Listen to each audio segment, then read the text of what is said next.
it out that the sun shines down its power to all the world and makes the wind blow strong as it will. I wonder how gentle rains can fall upon the land, so lovely earth can stay lovely still. Hello, ladies and gentlemen. Welcome to the 597th edition of Energy Week with George Harvey. Nancy Wolf is not here today. She's in Washington, D.C. Busy young woman.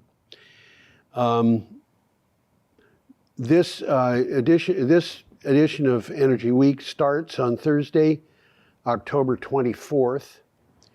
You can go to my blog, geoharvey.com, and click on the calendar for the date of the article you want, and you would find it among 15, usually 15, not always, articles from that date. Or you can go to the link, which is a tiny URL link, tiny URL being the name of the website. It's a tiny URL link that is just at the bottom of the description for this page. Okay.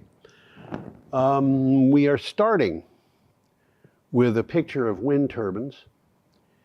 And this is an article from Reuters. The title is Global Wind Power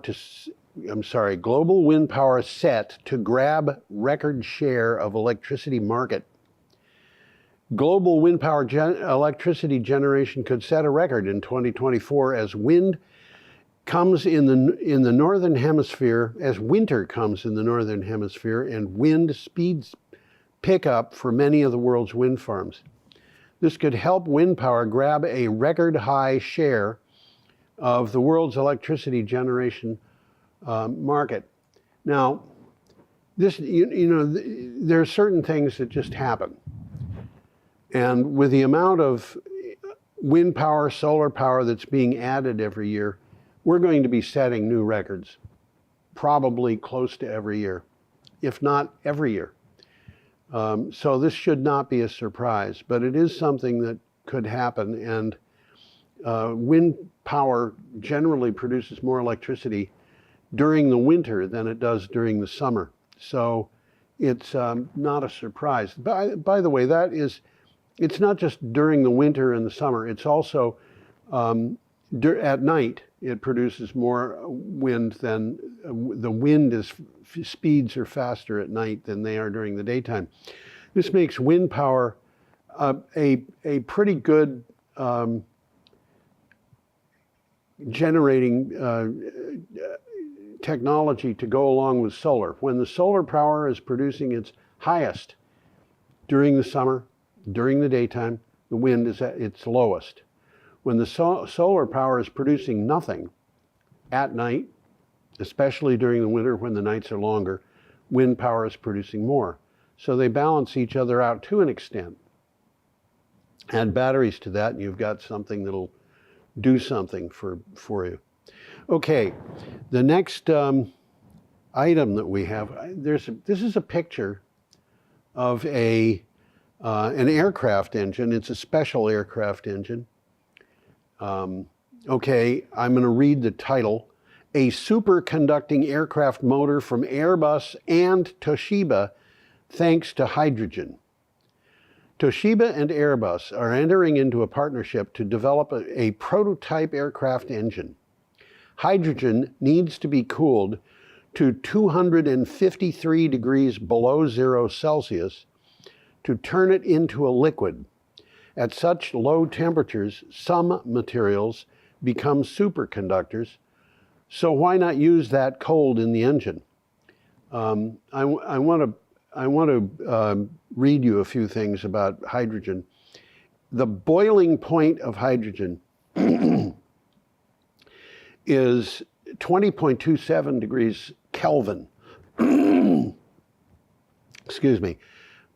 0 degrees Kelvin is absolute zero. You cannot go any closer than that to utterly cold. 0 degrees Kelvin means that the atoms in something are just not moving. But at temperatures that are in that realm, there are a lot of things that are superconductors. The melting point of solid hydrogen is only a little bit more than 6 degrees Celsius below that. 1 degree Celsius equals 1 degree Kelvin. It's just that 0 degrees Celsius is the temperature at which water melts, and 0 degrees Kelvin is absolute zero. So the melting point of hydrogen is 14 degrees Kelvin. 0 degrees Kelvin is 273.15 degrees Celsius, or 459.67 degrees Fahrenheit, which is cold. I don't think you're going to find a place in the universe where the temperature is actually that low. It can be close, but a temperature that low means that the molecules, the atoms in that, whatever it is that you're measuring, aren't moving. And they move. So anyway, what happens here, I'm going to go back to the picture.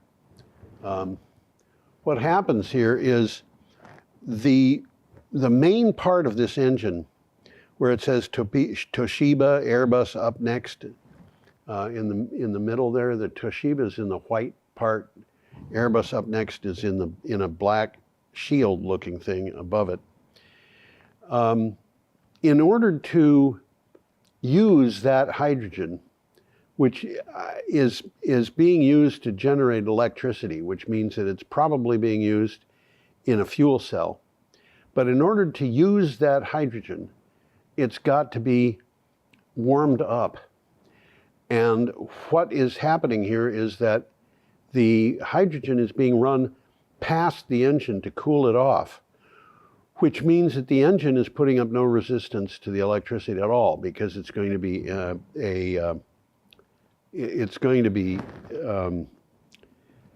superconducting. And that means that the engine is going to be using basically no electricity that resists the turning of the engine. It's a very clever design. I don't know that it's going to work. Delivering liquid hydrogen to an airplane strikes me as being a risky business.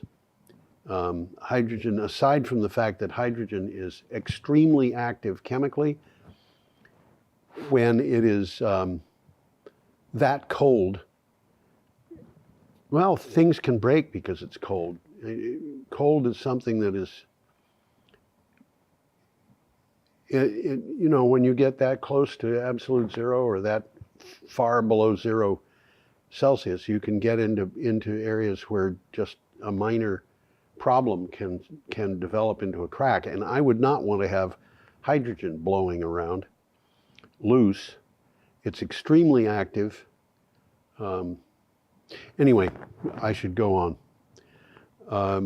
The next picture, this is a weird picture. This is broken blade debris at Vineyard Wind. And the article comes from Renews. The title is GE Vernova to remove more Vineyard Wind blades. GE Vernova is to remove some blades from Vineyard Wind offshore wind farm and strengthen others, it announced. GE Vernova and Vineyard Wind got approval to return to installing new blades on turbines once stringent safety and operational conditions were met in October. That, you know, these conditions clearly were met within the last few weeks. Basically, GE had its wind turbine blades break, not just in Vineyard Wind, but in the off the coast of Great Britain, as I recall. but there were blades breaking in very far removed places. Not a lot of blades broke. It might have been 2, it might have been 3, but it is kind of scary when you see what happens when a blade breaks. And in this case, what happened was, I'm going to put the picture back up. The blade broke, or the blades broke. I don't know how many. I think it was 1. But in falling into the sea at a high velocity, it broke up. And the blade itself was filled like a thing, like foam core panels that would be filled with foam. And that gives them rigidity and insulating ability. But it in the case of a wind turbine, it means that the blade, for one thing, doesn't sink. And the wind turbine blade parts floated on the ocean until they washed ashore. And when that happened, they came ashore looking like this thing. I believe it's green because of algae on it. But one thing that I've read about these bits of wind blade is that where the fiberglass in them broke, they can be very sharp. So you don't want to have anything to do with them unless you're actually collecting them. So they've got the problem addressed and taken care of. They've run it past authorities who are interested in making sure this doesn't happen again. They've identified blades that need to be replaced or need to be stronger, and they're going again. Okay, we're up to Friday, October 25th, and we have a picture of a boat which is called a Navier N30. That boat is hydroplaning across the water. I don't know how fast it's going in the picture. It might be 25 knots. I don't know. It's 25 knots is roughly 30 miles an hour. And you'll notice that it doesn't leave any wake. I shouldn't say it doesn't leave any. It leaves very little wake. And it also uses very little energy to drive the boat when you compare it to a non-hydroplaning boat, and because it is powered by electricity, it uses even less. This is from Clean Technica. The title is A First Ride in the Navier N30 Electric Flying Boat, flying in quotes. The author started keeping an eye on electric boats earlier this year and was excited when an opportunity popped up on a recent trip. He spent some time on a prototype built of the Navier N30, talking with a few of their team members. Here is his review of the boat, which flies on hydrofoils. Now, obviously, I'm not going to describe his review. He did like it. He thought it was very impressive. It was very fast. It had some really good characteristics, but I can't go into that in any depth. So if you want to read, if you're interested in the boat, you might want to go to Clean Technica on that date, or go to my blog is probably a better way to do it. Go for that date, which is, let me look again, October 25th, and take a look at it. I will warn you before you start looking at it, the price is kind of high. It's $600,000. I could buy a house for that and fill half of it, or less. Okay, our next picture, whoops, went too far, is a meadow on a hot day. And this is from ABC News. The title is 2024 on track to become the Earth's warmest year on record, despite slight global temperature drop. For the first time in over a year, we did not set a new monthly global temperature record. However, The Earth did see its 2 warmest days on record globally in July. That is warmest days for the entire year. And it's increasingly likely that 2024 will be the warmest year on record. Now, why did the temperature drop? Well, it was simple. We had been in an El Nino condition, and we went to La Niña. And for much of the world, most of the world perhaps, the La Niña years are a little bit cooler than El Nino. And so the heat in October particularly, and presumably November and December, will be lower than it was last year, but still not low enough. We had so many records broken, excuse me, in the last year that it was truly surprising.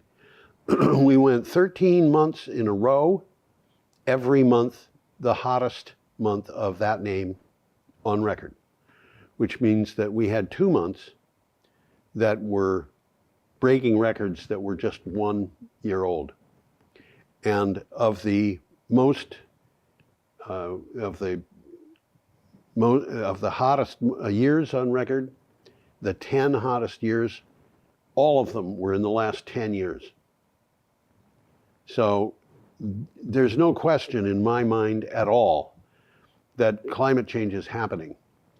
And if you want to get into a discussion about climate change and whether it's brought about as a result of human activity or not, I'll say it looks like it's human activity.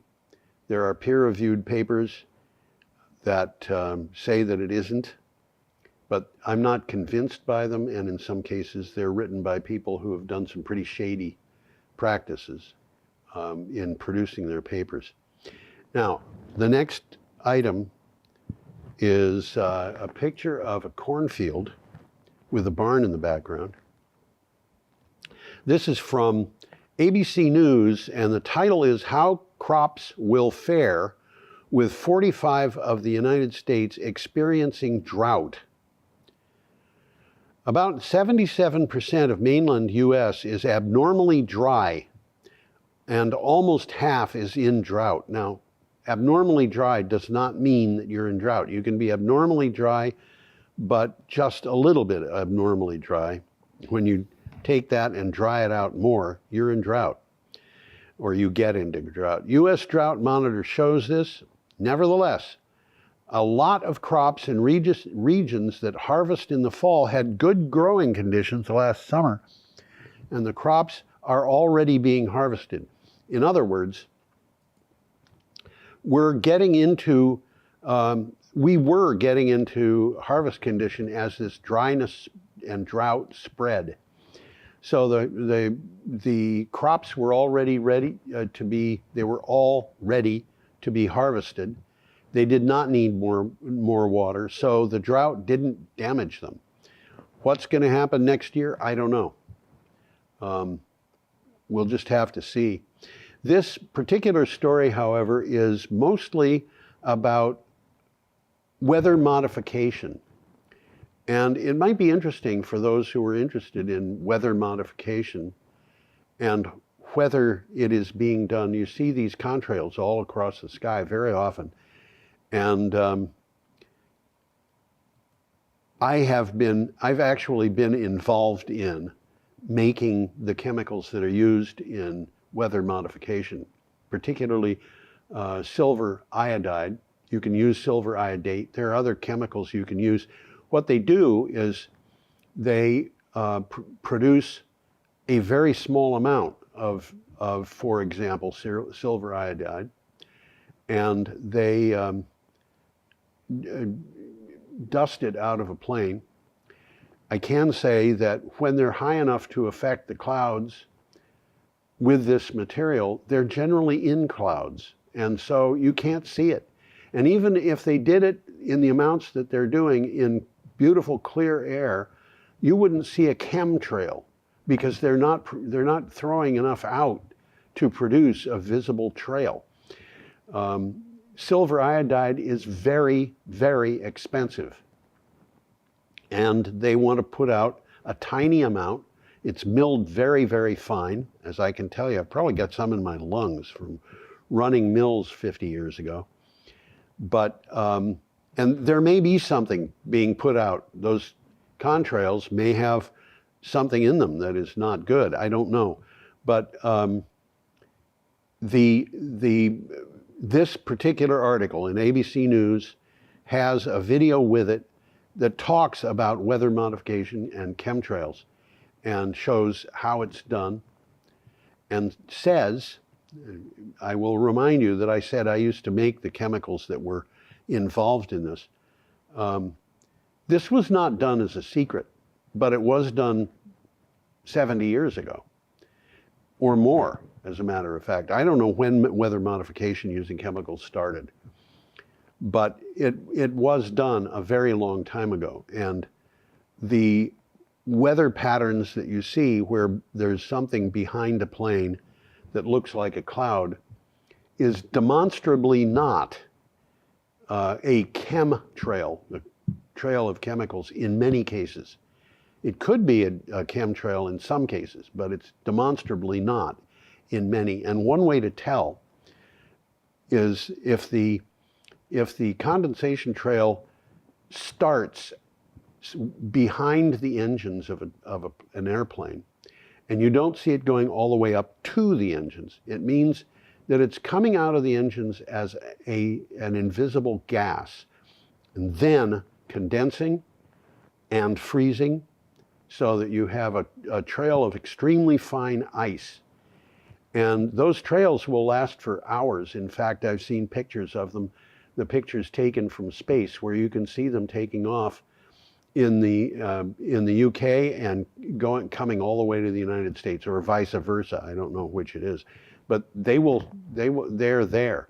I've also seen them produced by bombers and fighters in the Second World War, and you know that the people running those airplanes did not want to have trails behind them that would make them visible. They just had to put up with it. And I've even seen them coming off of the tips of propellers, which would not be a place that you could dump chemicals from. And in that case, what's happening is they're in humid air. The propellers are spinning at a speed in excess of the speed of sound, and they just cause condensation that doesn't last very long. Okay, but there is weather modification that is done, and there's a picture of some of it. We have a picture here of, this is Kitchen House at Middlebury College. This is, the article is from Solar Power World. And by the way, we are up to Saturday, October 26th. Solar Power World. The title of the article is Solar Tracker Project Supports Vermont College's Renewable Energy Goals. A 5 megawatt solar array providing power to a nearby college was commissioned in Middlebury, Vermont. Obviously, it was Middlebury College. With the help of Encore Renewable Energy and Greenbacker Renewable Energy, 40% of Middlebury College's electricity is powered by solar. I'm going to return to this story. It comes back later in the show. It'll be, this article comes up on Saturday, October 26th, but a different article picks it up on Tuesday, October 29th. So it's in the show. Okay. This next picture is a picture of New Hampshire weather. And I went looking for a good picture to put up with this article, and I just came across this, and I said, I kind of like this picture. The article is from Clean Technica. The title is, Many of the planet's vital signs have reached record levels due to climate change.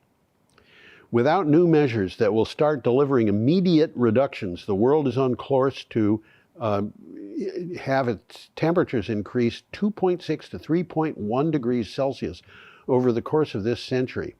Quote, we are in the midst of a climate emergency, says the UN, and the window is the window is to act. Sorry, the window to act is closing fast.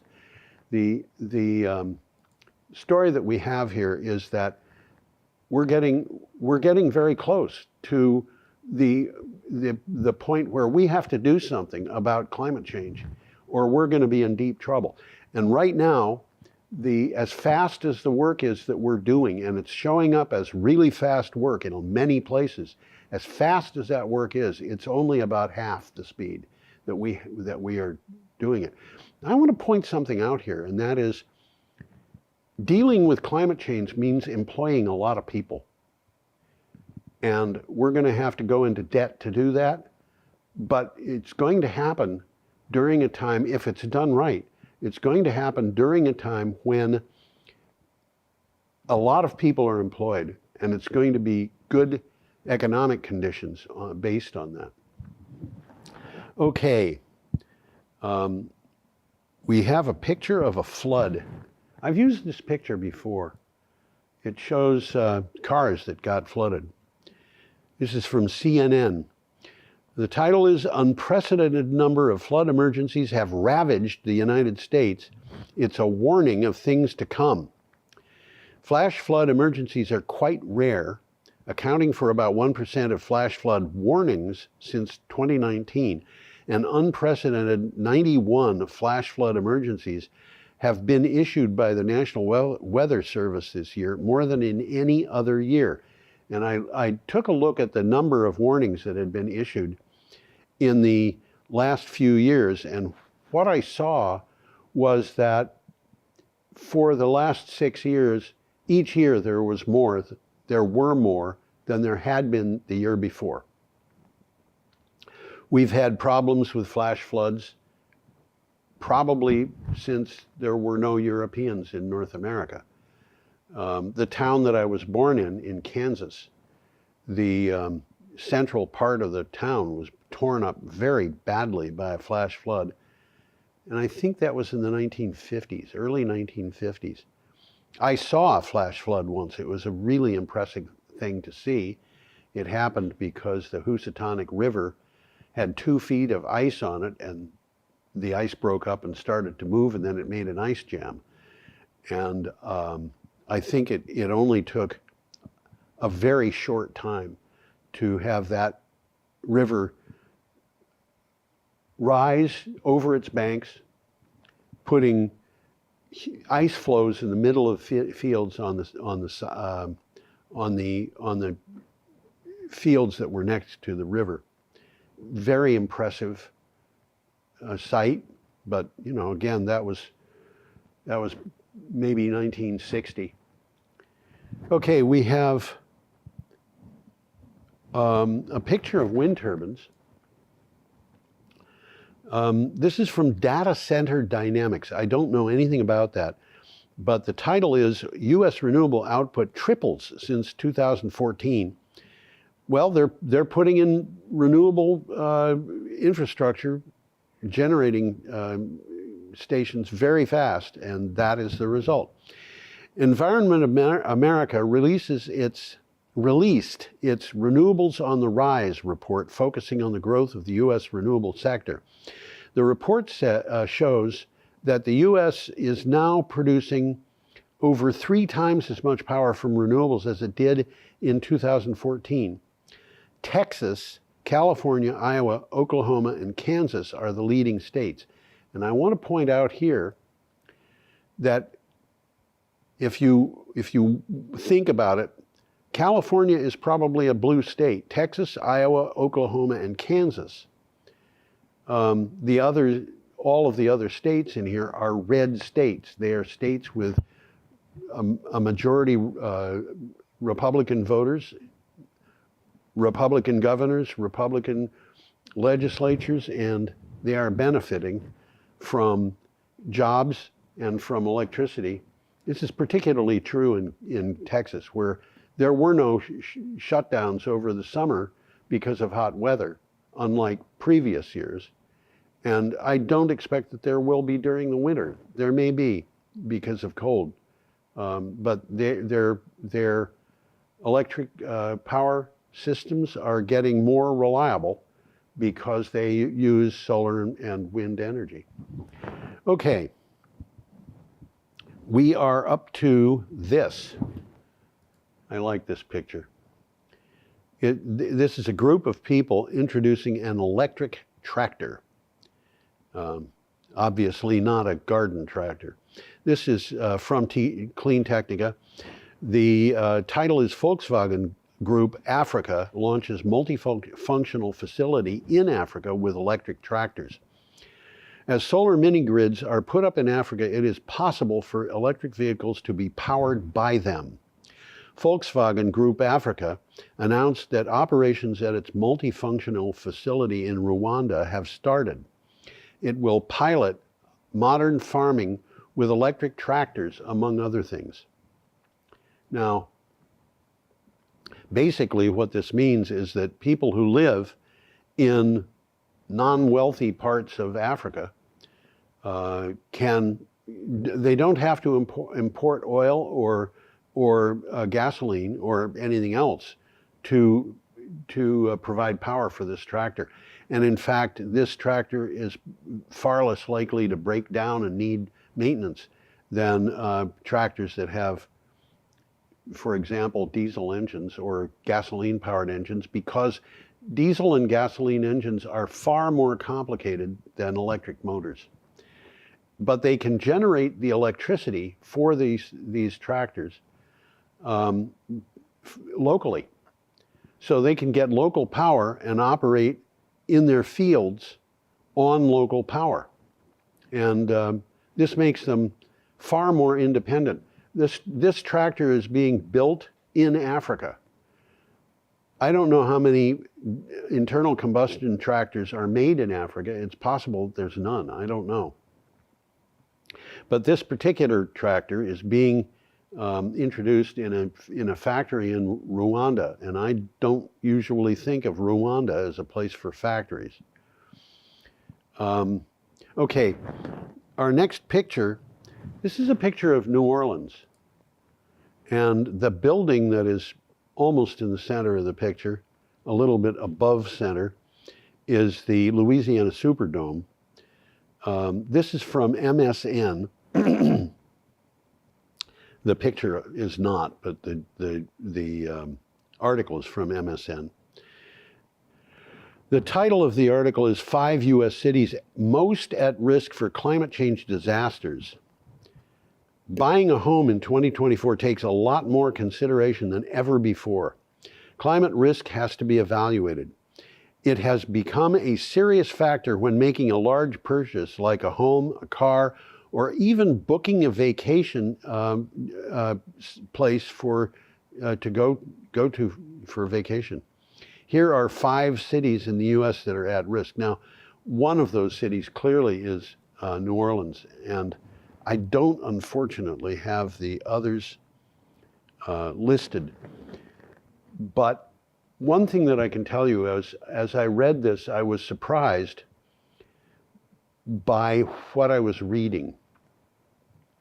And the reason I was surprised is it became clear to me that listing 5 really didn't make much sense, because at cities at risk for climate disasters, any city, New Orleans being a very good example, any city that has much of its important infrastructure below sea level is going to be at risk. Because if the sea level rises to the point where that area below sea level gets swamped, they've got a problem. And the problem is exacerbated by what it is that is below sea level. In New York City, which was not one of these cities, by the way, the subway system is largely below sea level. What would it take to breach that? Well, it would take having the sea level rise to the point where the sea just flows down the stairs into the subway system. And I don't know when that happens. I don't know how high the lowest of those stairs, pedestrian stairs, into the subways is. But there have been floods in New York City subways, and as the sea level rises, those floods could get worse. So that's a significant issue. All right, we're up to Monday, October 28th. We have a picture of Hurricane Milton. Hurricane Milton is the hurricane that went across Florida from west to east. This article is from Clean Technica. The title is EV Charging Before, During, and After Hurricane Milton Struck Florida. The nation's public EV charging network is still in the early stages of development, and it's already beginning to demonstrate resilience for natural catastrophes. A review by the charging analytics firm Stable confirms that resilience compared to what fossil fuels offer. And what this article indicates is that they looked at the question of what was happening before Milton, what happened during Milton, what happened after Milton. How easy was it to charge a car before, during, and after Milton, compared to how easy it was to fuel a gasoline-powered car under those circumstances? And it turns out that the damage that was done, the difficulty that arose out of the results of the hurricane were far less significant in stations for charging EVs than it was in places where people were fueling gasoline cars. And in fact, in many places, perhaps most places, you could not fuel a gasoline car after the hurricane went through, because in order to fuel the gasoline car, you had to have the electric grid running. And that meant that the station where you were had to have a generator to power the pumps. And there were stations, no doubt, where their electricity was provided by a microgrid that was based on solar power with batteries or something like that. But the firm that was looking at this certainly found out that it could show that electric grid, that businesses that were independent of the grid and had solar power, and of course the ones that were putting out electricity for EVs generally have that kind of arrangement more often than those that sell gasoline. And so the EVs were more likely to be powered than the gasoline vehicles. All right, we have an article from Clean Technica, and we have a Ford e-Transit van. This particular one, as you can see from the photograph, is 100% electric. The article comes from Clean Technica. The title is Ford's Price Drops Are Making Electric Van Life Happen Faster. Folks over at Electric made an interesting observation recently. The price of a Ford Transit van is the same whether you go for the gas or the electric version. Not only is this exciting for people who use vans to make a living, but it's also fantastic for people who live in vans. I'm not sure that I want to live in a van, but it is interesting that, this observation would be made. Okay, the next article this is an interesting photograph. It comes from Hanu Works, and it is a picture of an uncrewed submersible. This is to say, this is a submarine, but it runs without human crew. And this is from Renews, and the title is Hanu Works Mulls Uncrewed Sub Fleet. Hanu Works unveiled plans for a fleet of loggerhead uncrewed submarines for use in the energy subsea services market. Loggerhead in this particular case simply means stupid, no intelligence, unless the intelligence is artificial. Because they are uncrewed, submersibles remove the need for large fossil-fueled surface ships to transport and deploy subsea robots, such as remotely operated vessels.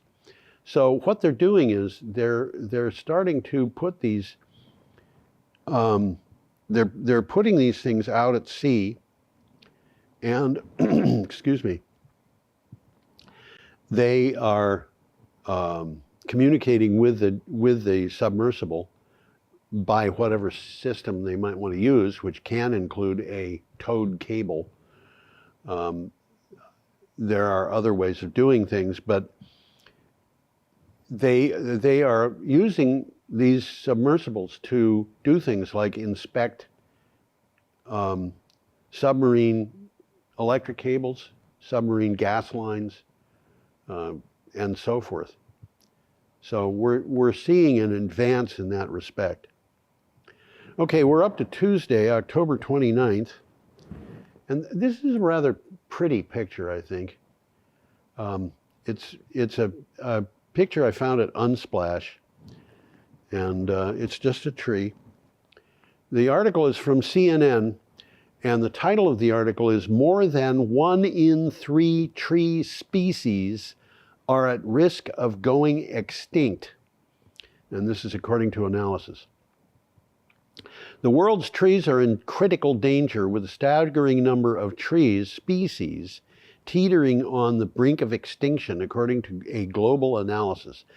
The decade-long project found that more than 1 in 3 tree species are in danger of extinction. I want to point out, there's a bunch of things I want to point out here. Right in front of the building that I'm in, which is the municipal building in Brattleboro, there is a rather pretty tree. As you face the building from the street, it's on the right, and that tree is a ginkgo. And I took a course in plant biology while I was in college, and among the few things that I learned, I didn't do well in that course.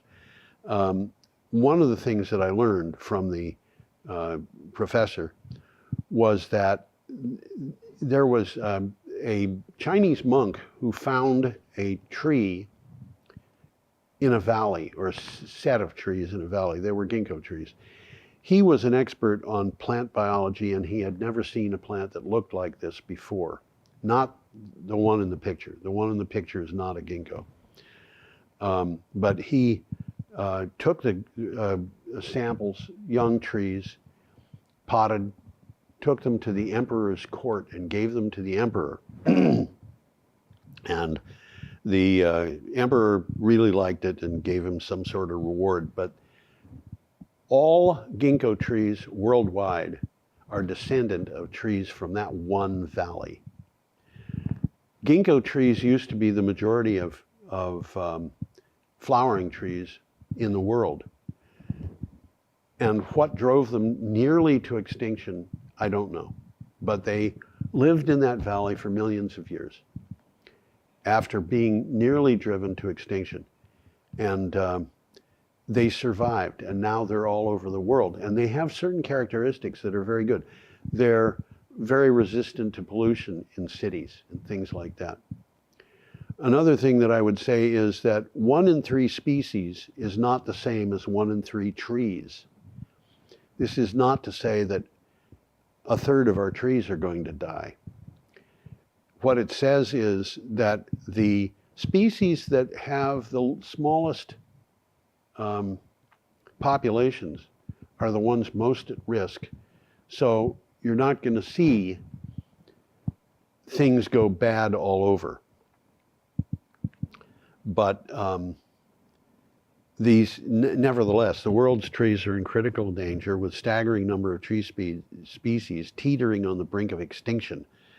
The decade-long project found that more than 1 in 3 tree species are in danger of extinction.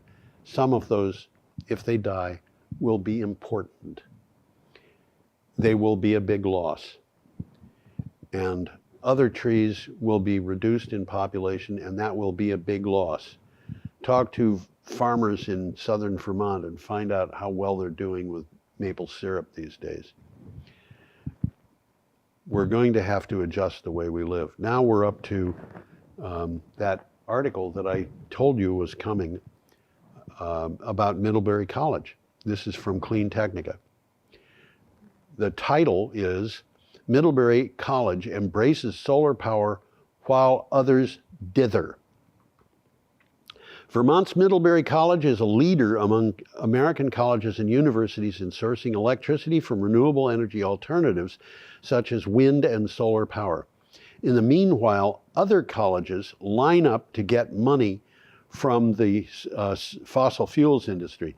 And I think you've probably got a pretty good idea of where this is going. Middlebury is obviously not the only college in the country that's depending on solar power. And as a matter of fact, Princeton University, when Hurricane Sandy hit, the grid around Princeton University was all disabled by the hurricane.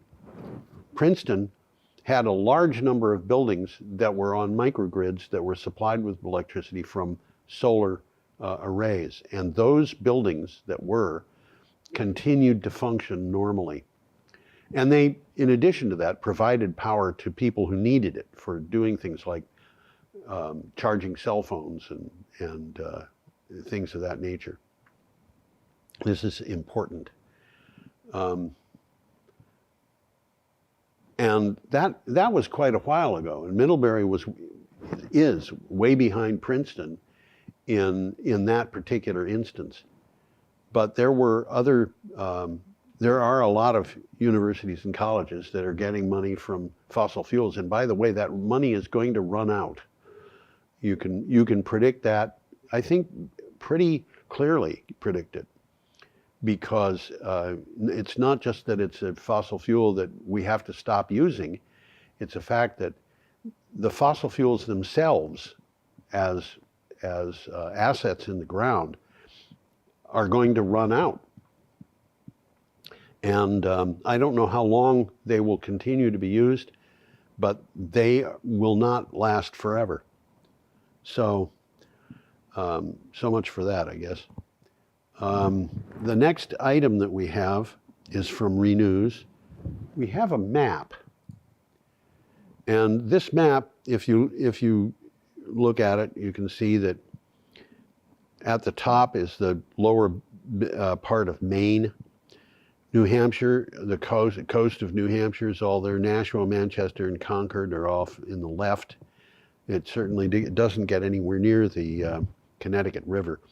Massachusetts, Cape Cod Bay, and so forth. So you've got an idea of where the map is, and those green areas are areas where the government is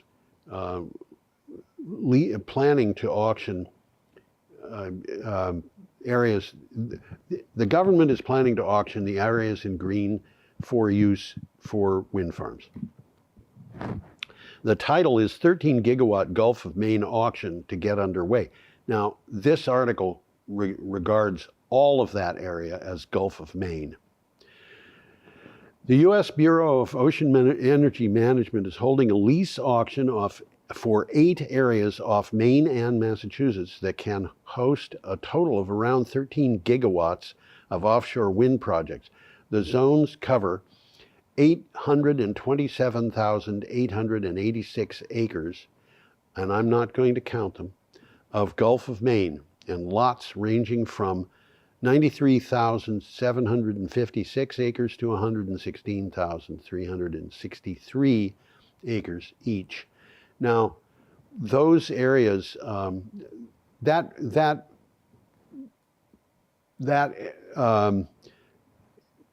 combined area will be able to supply 13 gigawatts.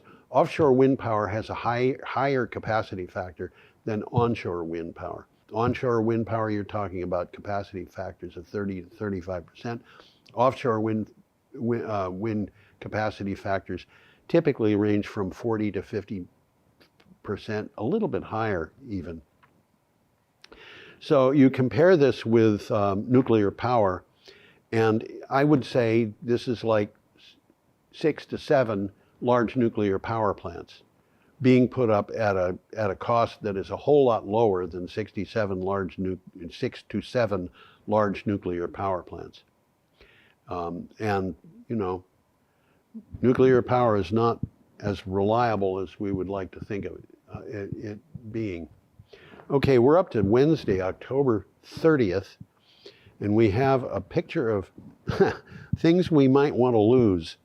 This is from Renews, and the title of this article, let me put that up. The title of this article is $78 trillion needed for net zero by 2050. There is still time to reach net zero emissions by 2050 by making $78 trillion of investments, according to Wood Mackenzie's latest Energy Transmission Outlook report.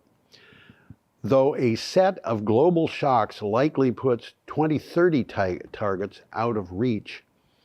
The study analysis for 4 different pathways for the energy sector. The study analyzes the 4 different pathways for the energy sector.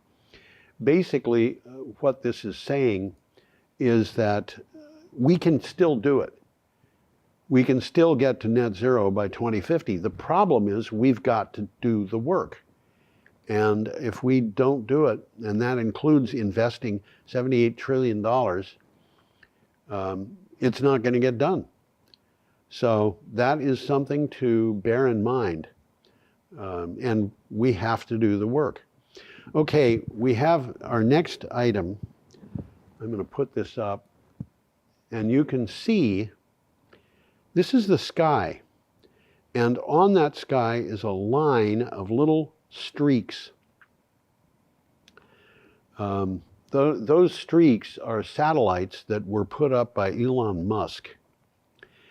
And this article is from ABC News. The title is Musk's Starlink polluting space? ?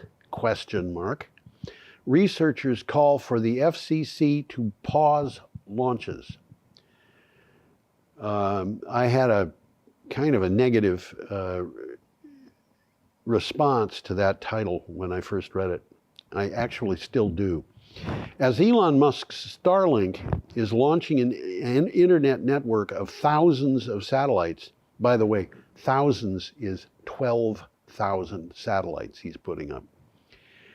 The environmental implications are unknown without a formal review, experts warn.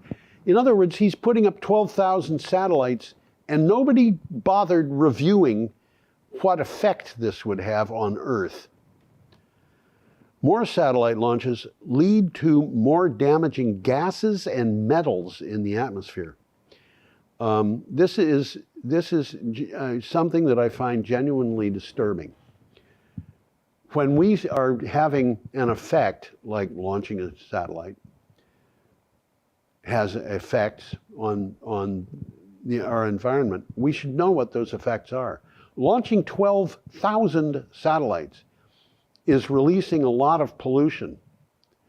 And we have not looked at what that pollution is likely to do. And apparently, Elon Musk has not looked to see what that pollution will do.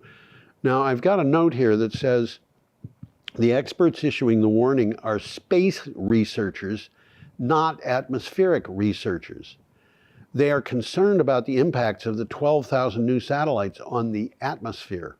So they're talking about things that happen while the launch is going on, or while a vehicle is returning from space, or other places. They're not talking about polluting space.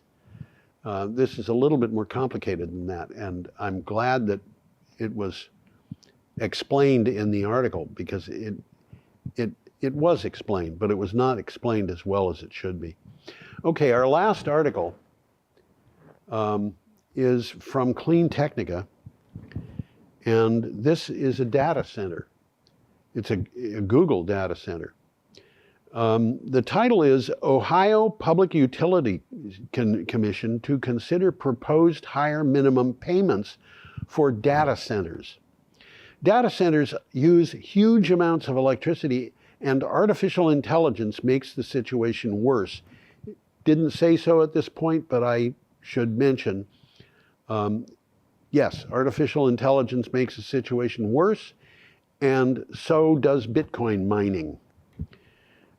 The AEP Ohio wants data center operators to commit to paying for almost all of the electricity they expect to use, so it can make, now they're not paying for this, they're committing to pay for it, so they can make needed grid upgrades knowing that the cost is covered. Can't blame them for that. You know, the utility wants to know that somebody is going to pay. If they're going to put up big transmission grid upgrades, they want to know that somebody is going to pay for it, that they aren't going to be holding the bag for something that somebody decides 2 years after it's put up is not going to be used after all. So they want an investment. And as a matter of fact, I think that kind of investment should be made in other places.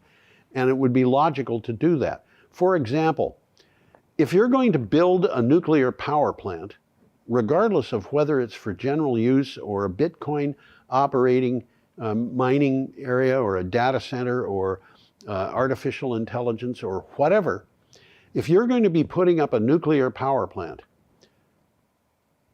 and you, as a utility, you hire somebody to put that up, I think it would be reasonable to say that the people putting that power plant up should be held accountable in a way that is known in advance if they fail. For example, if you're approved to spend $12 billion building a nuclear power plant, and you get to the point where you've already spent $14 billion and you realize that it's $9 billion more that is needed, that means you're going to spend $22 billion on a $12 billion power plant, $23 billion actually. And I think that, you know, it would be reasonable to say, if you're going to do that, then nobody's going to pay for the plant if it simply is not built. So if you don't get it built at the cost you project or on the timeline you project, you get penalized, potentially for the full value of the plant. If we did that, I don't think anybody would be building nuclear power plants, but honestly, I don't think we need them. In fact, I'm quite sure we don't need them. What we need is reliable power, and solar plus batteries is, I think, demonstrably more reliable than nuclear. It's cheaper than nuclear. It costs about 30% of what nuclear costs, but it is very, very reliable, because when a nuclear plant goes down, the whole thing goes down. When a solar panel stops producing electricity, it's one of an array. If the whole array stops producing electricity, it can be replaced in 6 months or a year. We're in a different paradigm here, and people don't believe that it's reliable, but it is. Okay, I have a wish for everybody. There it is. Have a fascinatingly agreeable week. And that's what I wish for all of you. And I hope you will come back next time. I hope Nancy Wolf is here next time. But I hope you're here next time, and I can talk with you. I hope that you enjoy the show. So bye.